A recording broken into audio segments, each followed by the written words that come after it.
Okay, welcome, John, and anybody else that joins us. It looks like we have a light crowd this week before Christmas, or less than a week before Christmas, but I'm going to go through this presentation tonight, a career in real estate and what it involves, and hopefully it will be helpful to you as you're looking at the possibility of a career in real estate or just needing more information about what a career might look like. I'll be about 45 minutes tonight, and I am recording this. So if you would like a copy of this, I will be sure to send it to you. I keep it pretty confidential, so I don't send this out, but only to those people that are taking part in case they missed a note or something that they might want. If you do want a copy of this, all you need to do is just get in touch with me and I'll cover that as we get to the end. So let's get started. I'm going to share my screen here and let's get this going. All right. John, I know you're driving, but I'm sure you can see my screen if and when you get to a place. Good. I can see Jim. Yeah, thank you. Fabulous. So just a little introductory note. My name is Jim Mazziotti, and I'm with Exit Realty Elite with an office in Grapevine and Frisco, Texas. And tonight I'm just going to cover if this is the right time to become a real estate agent. How much does a real estate agent earn? Is it difficult to get licensed? How do I secure a real estate license? Can I work part-time or full-time? One of the biggest questions I get. And is it really a dream job with unlimited earning potential? What you're going to get from me tonight is the truth. You're going to get an honest look at what a career in real estate is. I don't have any other agenda tonight. This is not a recruiting event, although I'm always looking forward to talking to people who might want to start their career in real estate at my company that I work at. But this is more informational, so I'm not going to be selling anything tonight, I can assure you. The first screen I'm sharing is where I got some of this information. It might be a book that would be beneficial for you to take a look at called The 21 Things I Wish My Broker Had Told Me by Frank Cook. And boy, I wish I would have seen this book before I was licensed in real estate. Just a lot of good information. And I think the important things I'll be sharing with you tonight. A little bit about me. This isn't about me, but just so you know where I come from. I'm a realtor, have been licensed since 1992. I speak nationally and also am an author and a coach with the John Maxwell organization, the #1 leadership team in the world. I do residential real estate, resort real estate, have done commercial. I'm not active in commercial very much anymore. I usually will pass that off to people that do that continuously in their business and are more familiar with inventory prices and the market in that area. I have a coaching business that's called Mazziotti Real Estate Accountability Coaching that I started in 2006 and continue with today. So let's start by talking about the real estate market. And so much is changing in the market, as I'm sure you're well aware. In the last 6 months, there have been huge changes, and we're seeing the changes primarily moved by interest rates more than doubling to what they were. We were at very uncommon low interest rates, way below market, but they have gone up. And even though they're hovering around 6%, that really, in a long-term look at interest rates, is a pretty normal interest rate. But the market has slowed down. There's no doubt about it. There's good and bad. The good thing is, because the market has slowed down, there are actually more homes on the market now than we've had for a couple of years that are available. And what that means is because interest rates have gone up, a lot of people that were in the market looking for a home, unfortunately, have been pushed out because payments have also risen with the interest rates. The good news is because there's more inventory, there is more of the opportunity when purchasing a home to make an offer less than listing price. And that has been unheard of for the last year or two. Just about everything that we touched would go for over list price, where there were actual bidding wars, multiple offers on properties. And we've seen that slow down because a lot of people have left the marketplace because the interest rates have forced them out. So there's more inventory.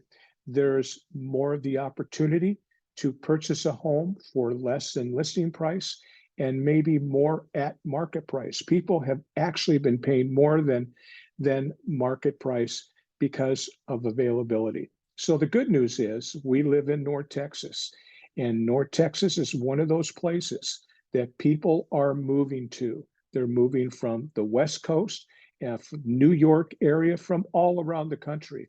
So a lot of people are coming here. I don't see our market slowing down in comparison with other markets around the country because it's such a desirable place to come to for jobs and lifestyle.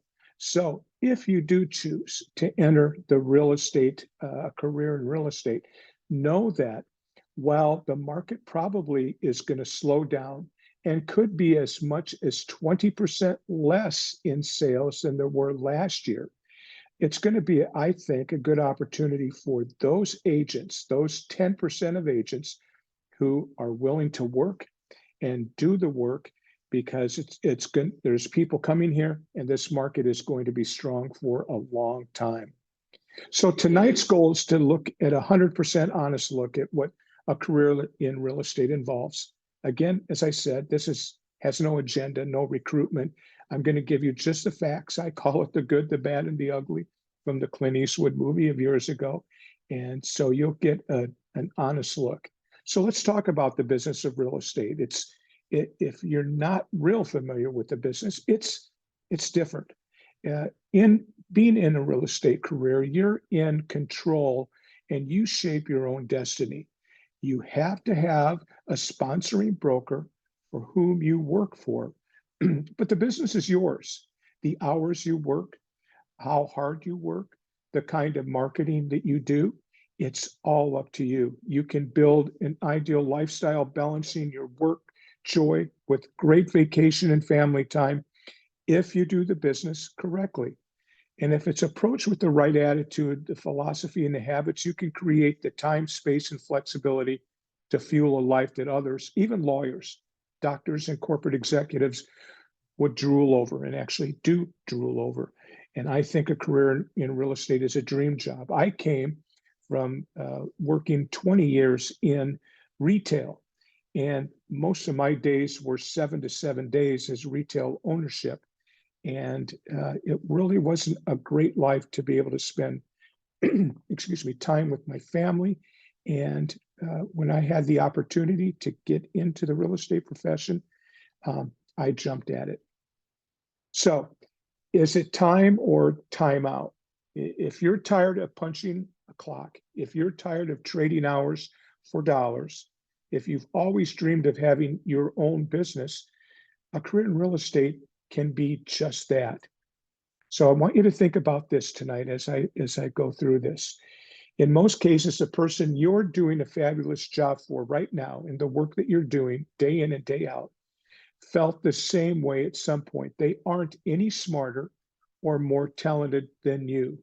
They were just a little bit more committed to their vision, and they were willing to take a risk. Their picture was so clear that fear of failure didn't have a chance. So today, they are living their dream, and most made their dream crystal clear. Most chose not to listen to those who said it couldn't be done. So how do you define success? Well, I can give you my thoughts of what success is. And for me, success is not just about money. I think if you're chasing money or entering the real estate business as a career because of money alone, I think you're in it for the wrong reasons. I think success is finding purpose in what you do. Success is an expression of your passion and the realization of building a sustainable business. Success is contributing to the life of others. And ultimately, I believe success is generating enough income to fund your ideal lifestyle. So here's some of the problems with real estate. Told you I'd tell you the truth. So here we go. It's a real fickle future. You're only as good as your last transaction. There is no question. With the real estate shift, with the pivot that is happening now, it's going to be a little harder to do the kind of business that you would want to do. We've been in several years where it was almost impossible not to succeed in real estate. And I think it's still a great place to be. But if you're coming into it thinking that you don't have to work, you might as well turn this off, because there's a lot of work you have to do. But the difference is the kind of work you do. You know, it's not like laying rail if you're working on a railroad. It's not like digging ditches. This business can be difficult, but it's just difficult in making sure you do the right things to be successful. In our business, there's a lack of instant financial, gratification. Building your real estate business takes time, it takes patience, and really hard work. It's a present tense business for real estate agents in traditional real estate. And traditional is really residential real estate. When they stop, the income stops. So for those people that are used to a 40-hour weeks and they're used to a paycheck every 2 weeks, this is a little bit different, because you're paid only when a transaction closes or when a referral comes to you from connections that you make with other real estate agents. And if you have questions about referrals, I'll be happy to answer that. One of the things I dislike about the business is that it's an ego-driven business. There are those real estate agents that have big egos and make a lot of money and they're on top of the world. But those aren't the people I really like dealing with. I have to, because my first concern is for my clients, for my buyers, for my sellers, for my investors. But no, when you get into this business, there's egos, and there's egos in every business. But it's one of those things that I find difficult to deal with personally myself. Inhibition. There's cold calling that might be necessary, and it's not easy for most of us. There's a number of different ways that you can do your business in real estate. You can have what's called a geographic farm. A geographic farm is where you might claim a 200 home area around where you live, for example, and make that an area that you focus on, where you're the expert, where you're the mayor of that small area of 200 to 500 homes. And you have to make contact with people. Not exactly cold calling, but when you're knocking doors, it can be cold calling. Sending newsletter is a little warmer approach, for instance, for that. But if you have an inhibition for talking to people, this might not be the right business for you, because it's about connections and it's about working with people that are within your sphere of influence, those people that you know primarily. It's a lack of a solid fact-based training system and support. There are many companies. There's hundreds of companies just in the Dallas area, for example. But what you really need to look at is what kind of training, what kind of systems, and what kind of support that they offer. We'll talk more about that in a minute. There's the desk fee dilemma. No one wants to pay exorbitant desk and transaction fees. So if you do decide to enter a career in the real estate business, you need to look at how much you have to pay to be part of a company. There are some companies, like our company at Exit, where we have no desk fees. It's very inexpensive to belong to our company. There are transaction fees, but there are other companies that will charge up to $2,000 a month just to be part of that company and maybe to have a seat by a window. So you need to know and understand the desk fee dilemma that our business has. It all depends on you. You're in business for yourself, and unfortunately, by yourself. However, if you align with the right office, there can be a team that will help you, that will guide you, that will coach you, and that will hold you accountable. The facts most people won't tell, but I will. There's about 3 million real estate agents as of May 1st, 2022. The good news, by the way, that's not on this slide, is because of the market shift, there's probably going to be overall in the United States about 200,000 fewer agents by the end of 2023, just because the work is going to be changing. As I said, it's been really easy to make a great living in real estate because many of us have just been order takers. There's been people lined up to buy homes and you just had to fill out the paperwork. That's going to change a bit. It's going to get more difficult, where salesmanship is going to be very important. The typical realtor, by the way, is 54 years old, excuse me, is a white female who attended college and is a homeowner. 67% of all realtors are women, and the median age of these agents is 52. The median experience of all realtors is 8 years. And I love that statistic because entering as a brand new agent, know that as far as medium experience goes, you're not going to be working with a lot of 30 or 40 years professionals, even 20 years. 8 years is the average. The median tenure at a present firm for realtors is about 4 years. Most realtors work 35 hours a week in 2018.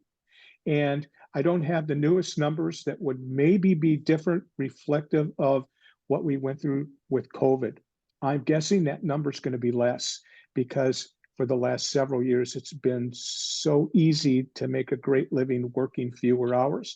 And I think the COVID situation has maybe lightened up the efforts of younger millennials who are in the business. The median gross income of agents was $41,800 in 2018. I believe it was about $58,000 last year. It's not fantastic, but remember, we're looking at the average or the median gross income of realtors. There's more. The formal education of realtors, some college, 30%, bachelor's degree, 31%, graduate, 13%, associate degree, 13%, some graduate schools, 6%, and a high school graduate, about 8%. Here's how Excuse me, Jim. Yes. Are you showing some slides? Yes, I am. Are you? You're not I'm seeing not them? seeing the slides. Sorry. Okay. Yeah. No, don't be sorry. Let me do this and make sure that I shared my screen in the proper way. So I'm going to go back. I'm going to hit the share screen, and I'm going to bring up. Okay, I see it now. Thank you. Do you? Thank you. Fantastic. I'm so glad you stopped me. Let me just do this. Okay. So you can still see my screen. Realtors most often. Yep. Okay, good. To communicate with their clients through email. Realtors who are 49 or younger were the most likely to have a real estate blog. More than 73% of all realtors use social media. And I would tell you, John, anyone else that's on the call tonight, that using social media has never been more important than now. The places like Instagram, Twitter, Facebook, it's hugely important. And having a command of social media is vital in the business. So if you are thinking of entering a career in real estate, know that having the training and having the ability to be trained how to use social media to the best of your ability, I think is really important right now. 48% of all real estate firms cited keeping up with technology one of the biggest challenges facing their firm in the next 2 years, and I would agree with that. So aligning with a company that not only has the training with social media, which technically is technology, is hugely important. Here's a stunning fact, but one you should know. 87% of all realtors who secure their real estate license today will not be in the real estate business in 5 years from now. That's a stunning statistic, but I wouldn't think of it as a scary one necessarily. It's a realistic one, but I believe a high percentage of that 87% entered into the business and aligned with a company, with an office that didn't give them the support with marketing and with technology in order to be successful. Training is hugely important. So if you enter a career in real estate, think about how important it is to be aligned with a company who has technology, that has marketing, that has training. Hugely, hugely important. So how do you succeed and be in the percent that do stay in the business and are successful? You have to find an office where there's mentorship and one-on-one training and a clear focus on your success.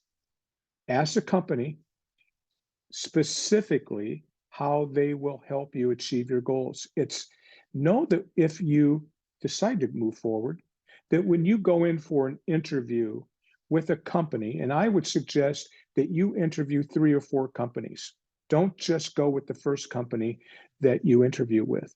Interview 3 or 4 and ask the question specifically, how will you help me achieve my goals? How are you going to help me? And if they don't have an answer, they probably don't know how they're going to help you. All right. So be sure to ask that.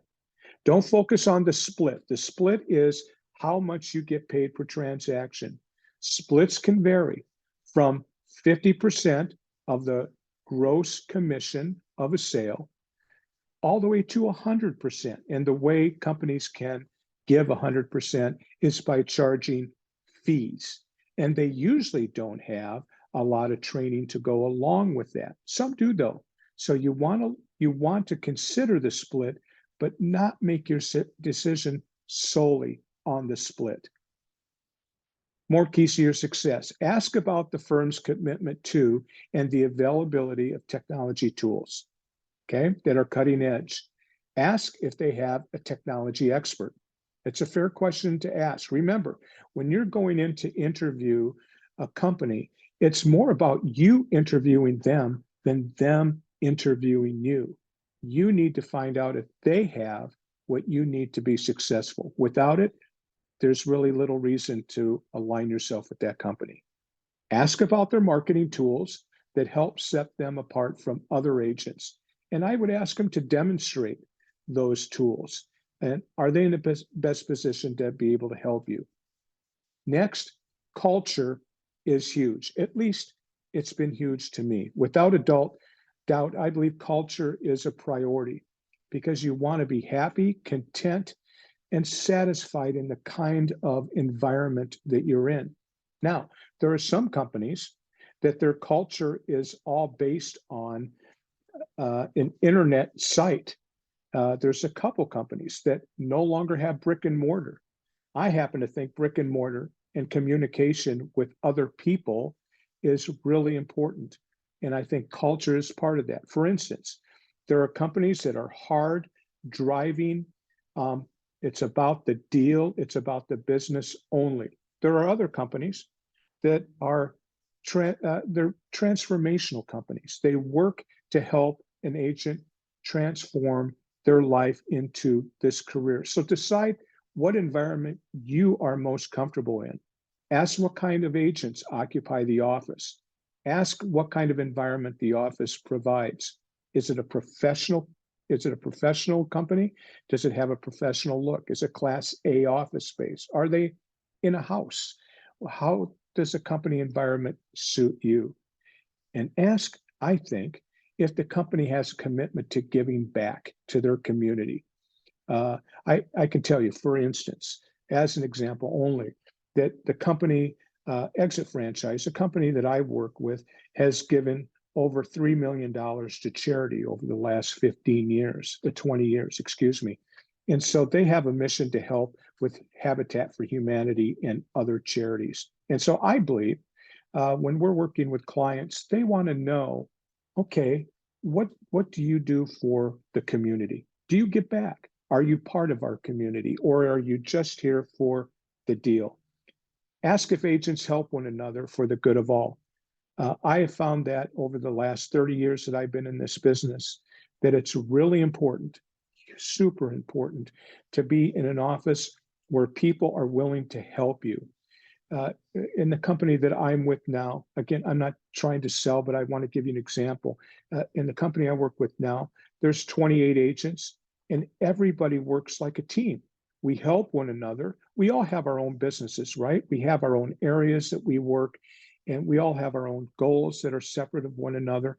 But when there's help that's needed, the company I work for really helps. Now, I've been in companies where you go in and it's beautiful space, but you feel like, you're all alone.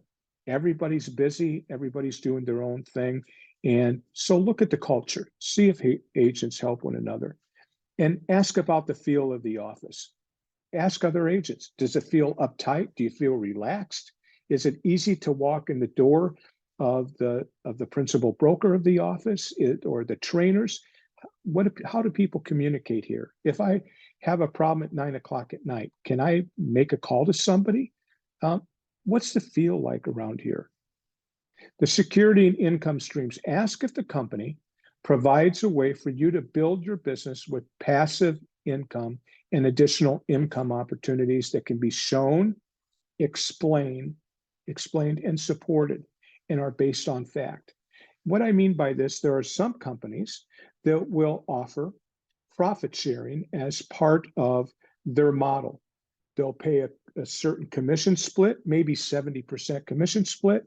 And they also, at the end of the year, look at their profit loss statement and will share a percentage of their profits with the agents in the office. For example, there is one company which has the ability to give stock back to the agents based on their performance.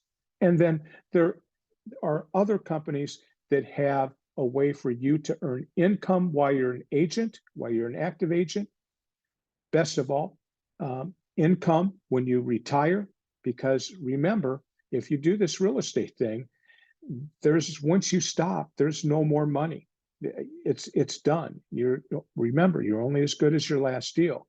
So the kind of company that offers the ability to earn income while you're active, retired, and even beneficiary income, I think is hugely important. So here's some selection must. If you interview an office, you must ask, how do you stay connected to your agents? And of course, you can ask the other agents this. What leadership traits set you apart from other broker owners in their office? What is your vision? What is your mission? What's your why? Why do you do what you do? So here's some basic guidelines. If you're interested in pursuing a career, you must be 18 years old, have a high school diploma or international equivalent. You have to register to pay to take the broker license exam. So you have to go through coursework to earn 180 hours of credit. And then you have to test on a national and a state section and pass it with 70% pass rate. And so you have to pass both sections of the license exam.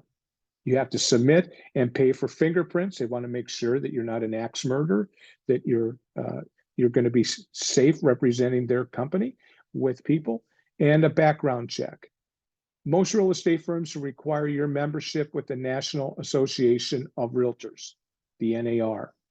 And to be associated with the real estate firm and have access to the MLS, which you absolutely need, you'll need to be a member of, I have Central Oregon, because I'm from Oregon, originally the Texas Association of Realtors. You also need to be a member of the Texas Association of Realtors called TREC. So here's about the cost. Everybody likes to know what this might cost them. So you have to have the 180-hour pre-license course to move forward. 180 hours. Figure if you spend 40 hours a week on this, you can figure it yourself. $350 depending on which company you use to get all of the education that you need. $350 to $1,000. I'd say most are right around $450. The state exam fee is $54. The Texas application's $205. Fingerprinting estimated, recovery trust fund 10. So what you can plan on before you even get your license is $658 to $1,308. Okay, so some people that I talk to have to save for this. Some people have it and they have it available and they can get started right away. So now you know what the approximate costs are going to be should you pursue a license in real estate.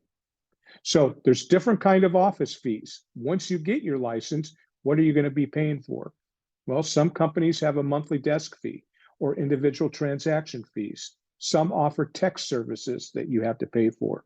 Some will actually have you pay an additional franchise fee on each transaction that you do. I think that's highway robbery, but there's some franchises that do ask that you pay up to 8% of your commission back to them. I'm not exactly sure where it goes. It's just another fee.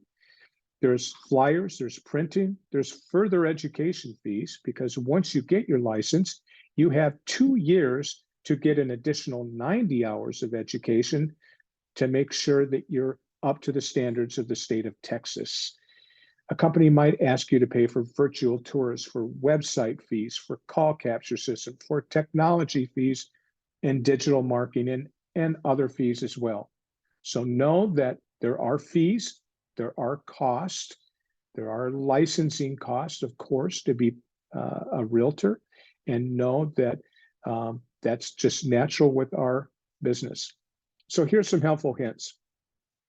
As a principal broker, he or she, if they're a competitive broker, now I just want to talk about this for a second. A competitive broker is generally the person that owns an office or owns the franchise.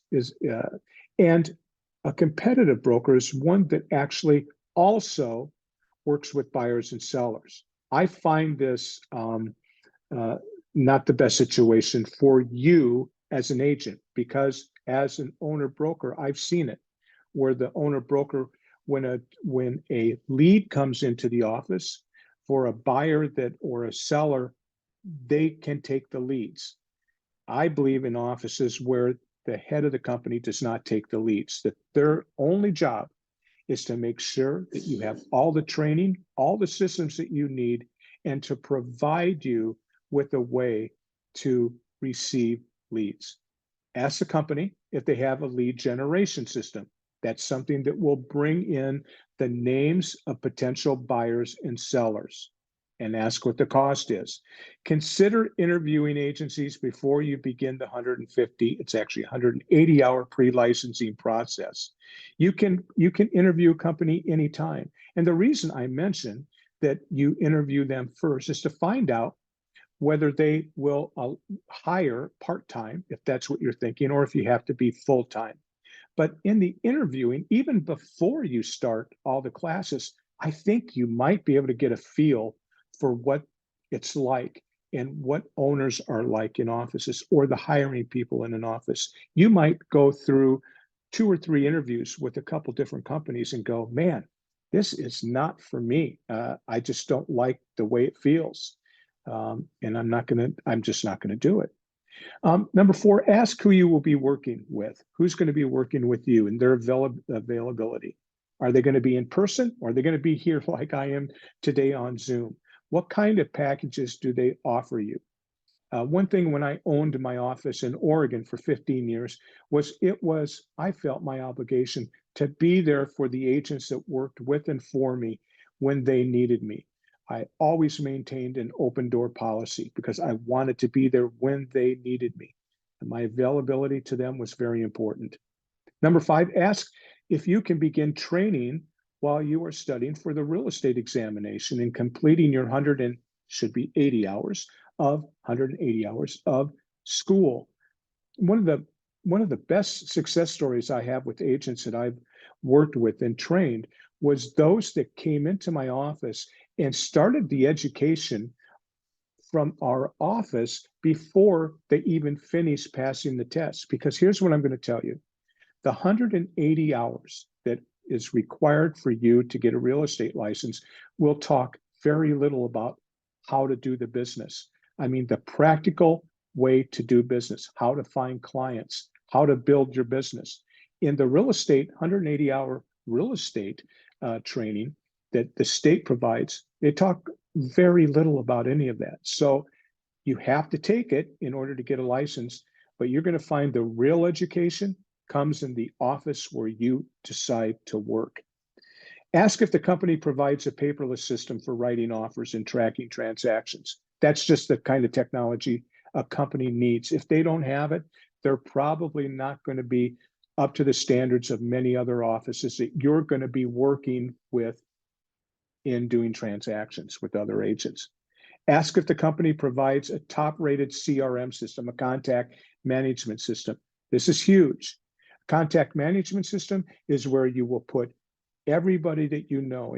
When I teach getting into the business, I call it the top 100. And I would even start thinking about that list now.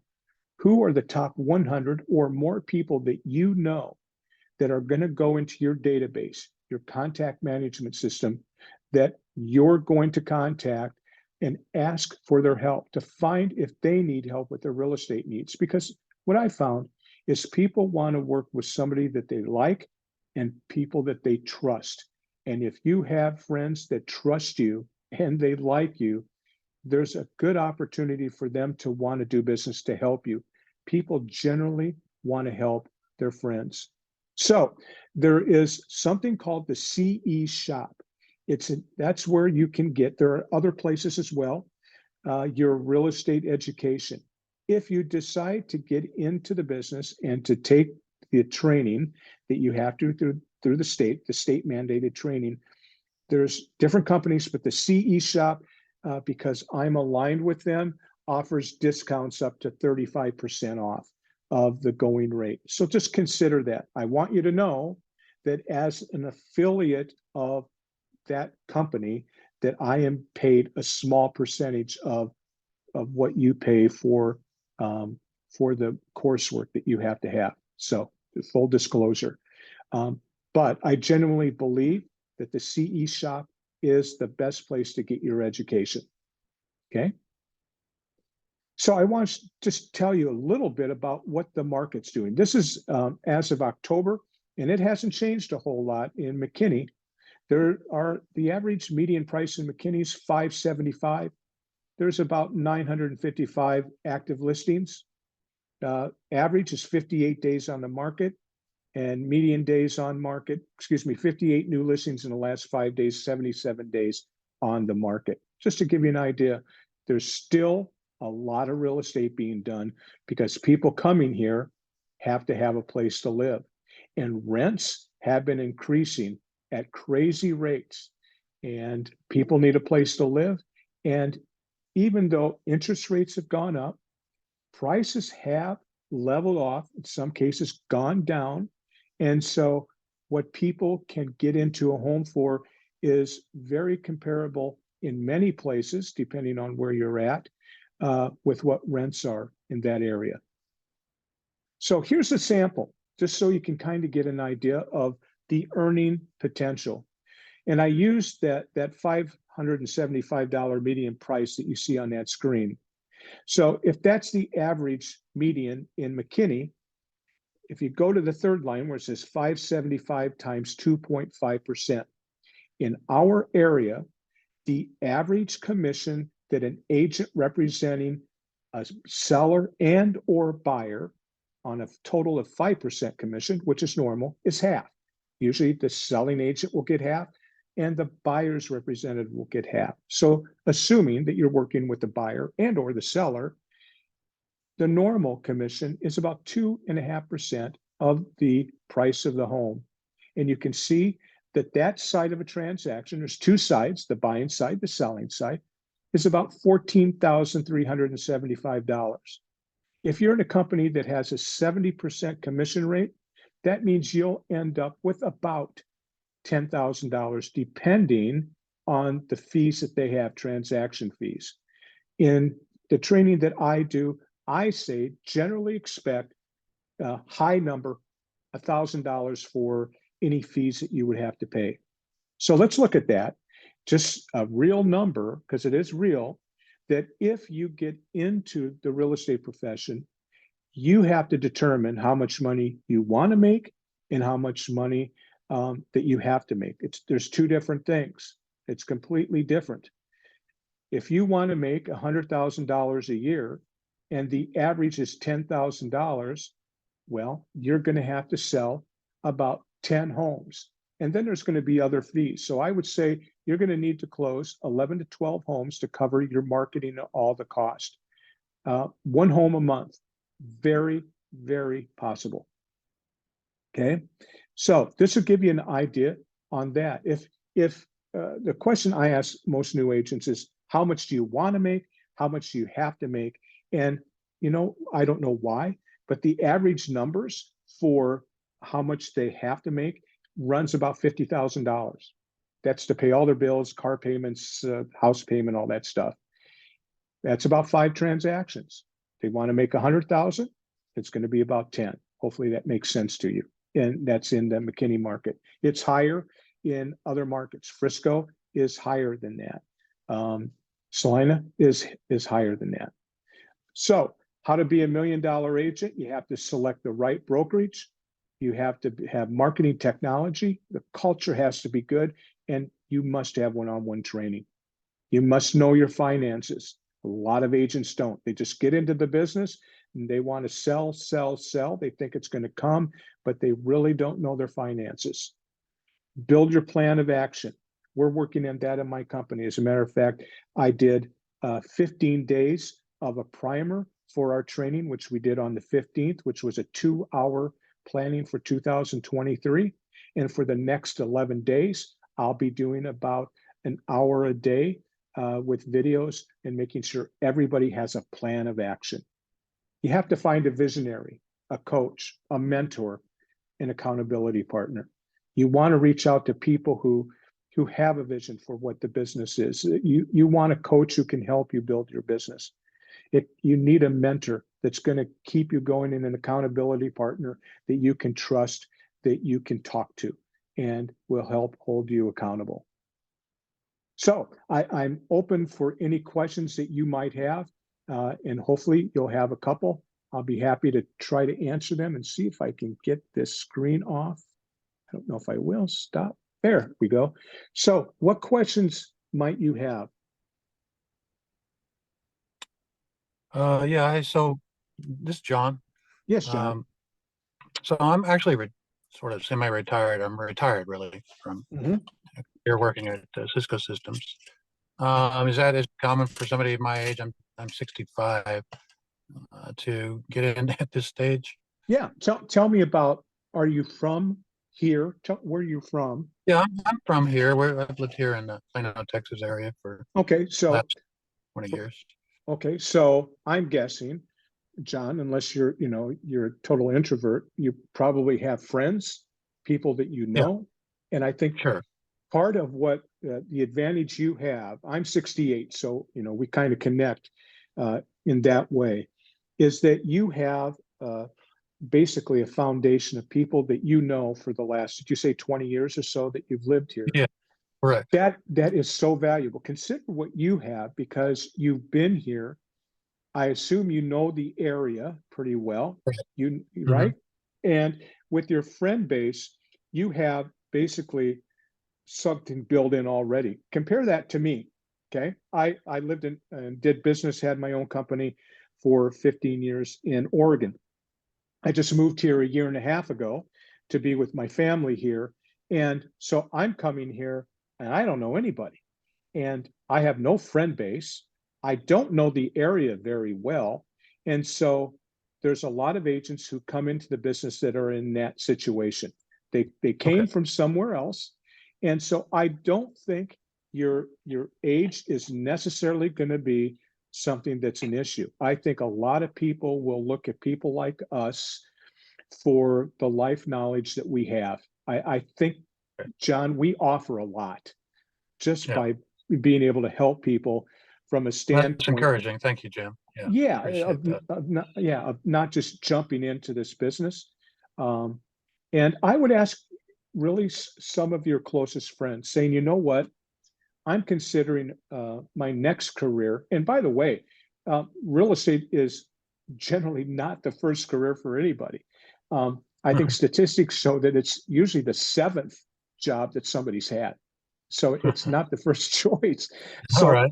Yeah. So I think if some of your closest friends, where you would say, listen, you might be bored. I'm not sure what it is. I mean, I have to do something. I couldn't just stop. Where you would say to them, I'm thinking about getting into real estate. I love the business.